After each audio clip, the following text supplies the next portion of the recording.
Saya menambahkan atau menggunakan kacang merahnya ini kurang lebih sebanyak 250 gram.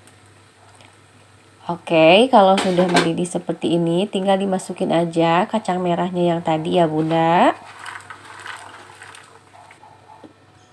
Oke, sebelum lanjut, saya mau menyapa dulu nih bunda-bunda di rumah atau dimanapun bunda berada.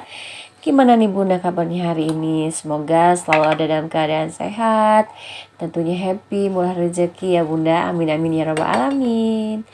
Oh, sudah empuk. Kalau kacangnya sudah empuk, tinggal dimasukin aja gula merah yang tadi.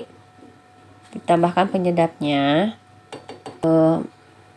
Lebih menyukai langsung dimasukin aja gitu ya si asemnya tanpa harus disaring dulu gitu ya. Alhamdulillah, hasil akhirnya kurang lebih seperti ini ya bunda. Terima kasih. Assalamualaikum.